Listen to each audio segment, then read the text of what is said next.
Les relations entre le Saint-Siège et le Burundi est une belle aventure émouvante et passionnante qui a commencé il y a plus de 60 ans. Elle remonte à la première tentative d'évangélisation dans ce pays en 1879. En effet, là où les missionnaires catholiques arrivent, il s'établit une relation entre ce lieu et le siège apostolique. À l'occasion de l'indépendance du Burundi, le 1er juillet 1962, le délégué apostolique Son Excellence Monseigneur Vito Roberti, résidant à Léopoldville, va transmettre à Sa Majesté le roi Mwambutsa IV les félicitations et les vœux de sa sainteté le pape Jean XXIII. Le roi profite pour manifester au délégué apostolique son intention de rendre visite au pontife romain au Vatican.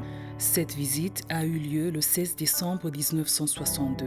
Le 11 février 1963, vont être établies les relations diplomatiques entre le Saint-Siège et le Burundi. L'annonciature apostolique au Burundi fut érigée avec le bref pontifical Christiane Veritatis du pape Jean XXIII et nommé comme nonce apostolique au Burundi Son Excellence Monseigneur Vito Roberti. Fut tout le premier pays africain à accorder à un représentant du pape le statut du doyen du corps diplomatique.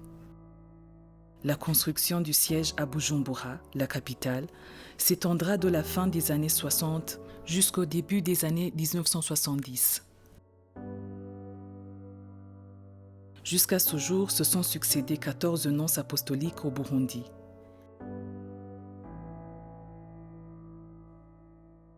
Une mention spéciale mérite Son Excellence Monseigneur Michael Courtney, apôtre de la paix, qui a trouvé la mort au cours de sa mission dans le pays suite à une attaque perpétrée contre lui à Minago le 29 décembre 2003.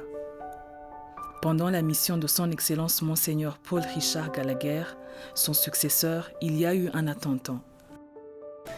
Après avoir changé tous les vitraux de la chapelle et assuré la solidité de la structure, une vitre a été laissée en la mémoire de la bombe.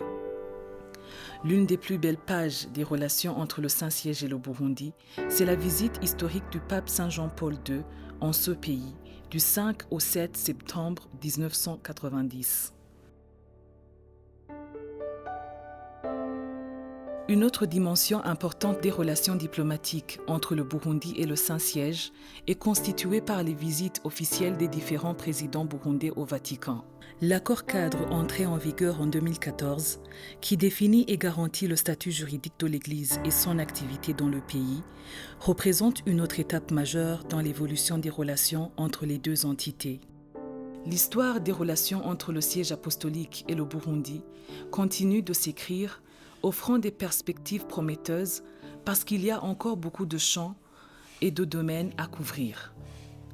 En ce qui concerne la coopération et la conjugaison pour la promotion de l'homme, nous pouvons citer par exemple le domaine de l'éducation, de la santé, de l'aide aux personnes dans le besoin ou de l'assistance spirituelle. Et aussi bien l'État burundais que le Saint-Siège trouveront des moyens de baliser le chemin pour continuer à servir tout homme.